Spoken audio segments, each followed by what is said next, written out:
మన Visakhapatnam fishing harbour నుంచి ఈ నెల జూలై 1వ తేదీన మన హార్బర్ నుంచి బోట్లో 7 మత్స్యకారులు సముద్రంలో వేటకు వెళ్లారు. ఇప్పుడు వాతావరణం అనుకూలంగా లేకపోవడం వల్ల వాళ్ళు తిరిగి వచ్చేస్తామని చెప్పి కుటుంబ సభ్యులకి మెసేజ్ ఇవ్వడం జరిగింది. అయితే ఈ రోజు మధ్యాహ్నం 2 గంటల సమయంలో బోటు డ్రైవరు ప్లస్ ఓనర్ కూడా అతని పేరు కారి చిన్న, ఆయన వాళ్ళ ఫ్యామిలీకి ఫోన్ చేసి 3 గంటలకల్లా వచ్చేస్తామని చెప్పేసి మెసేజ్ అయితే ఆయన ఫోన్లో చెప్పారు.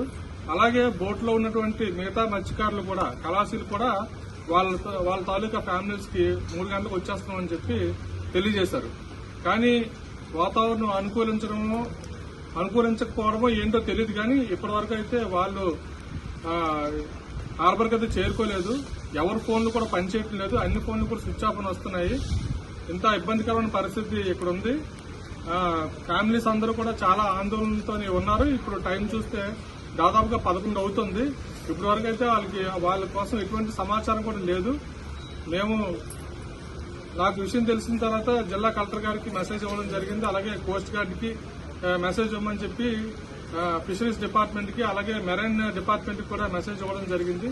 దయచేసి వాళ్ళందరూ కూడా తిరిగి రావాలని చెప్పేసి, అందరూ క్షేమంగా తిరిగి రావాలని చెప్పి అందరూ కూడా కొంచెం మాకు సపోర్ట్ గా నిలబడండి. ఎందుకంటే ఇది ఆపద కాలంలోని మీడియా కావచ్చు, మిగతా అన్ని యంత్రాంగాలు కూడా ఈ రోజు ఈ మత్స్యకారులకి సహాయం చేయవలసిన అవసరం.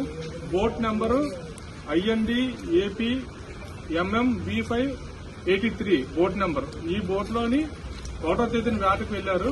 దాదాపుగా ఇది 4వ రోజు. ఇప్పటి వరకు అయితే వీళ్ళ ఆచూకీ తెలియరాలేదు. ఇది ఇక్కడున్న పరిస్థితి. వీళ్ళందరూ కూడా దీంట్లో 7 మత్స్యకారులు, 6 మత్స్యకారులు ఒకే ఊరికి చెందిన వాళ్ళు. వీళ్ళందరూ కూడా విజయనగరం జిల్లా భోగాపురం మండలం ముక్కం గ్రామం చెందిన వాళ్ళు. ఒకతను మాత్రం భీమిలి మండలం సంబంధించి పెదనామిపాలెం గ్రామం